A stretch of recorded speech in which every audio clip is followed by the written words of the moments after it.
कुरुंदवाडमध्ये समस्त जैन समाजाचा पवित्र साधूंच्या फोटोशी छेडछाड प्रकरणी गुन्हा दाखल करण्याची मागणी। श्री जैन साधूंच्या फोटोमध्ये फेरफार करून तो फेसबुकवर व्हायरल करण्यात आल्यानं समस्त जैन समाजाच्या भावना प्रखरपणे दुखावल्या। या घटनेचा तीव्र निषेध नोंदवत शिरोळ तालुक्यातील समस्त जैन समाज बांधवांनी सोमवारी सकाळी कुरुंदवाड पोलीस ठाण्यावर मोर्चा काढून संबंधित व्यक्तीवर कठोर कारवाईची मागणी करणारं निवेदन सादर केलं।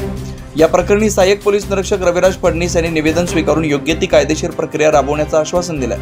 या निवेदनात फोटो व्हायरल करणाऱ्या ज्ञानेश्वर भागोजी गाडे यांच्यावर तात्काळ गुन्हा दाखल करून कडक कारवाई करावी अशी ठाम मागणी करण्यात आली।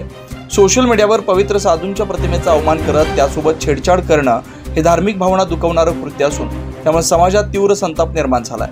या मोर्चात तेजपाल मर्जे, दीपक पोमाजे, अरुण भविरे, नेमगोंडा चौगले, रवी बिंदगे, दादासू सांगावे, माजी नगराध्यक्ष दादासाहेब पाटील, सुरेश बिंदगे, महावीर पाटील, सचिन अक्कोळे, भूपाल गिरमल यांच्यासह शिरोळ तालुक्यातील अनेक समाज बांधव मोठ्या संख्येने सहभागी झाले होते। शांततेत आणि संयमाने घेतलेला हा मोर्चा प्रशासनाला जाग देणारा ठरला असून पोलीस प्रशासनानं संबंधितांवर त्वरित कारवाई करावी अशी मागणी सर्व स्तरातून होती आहे।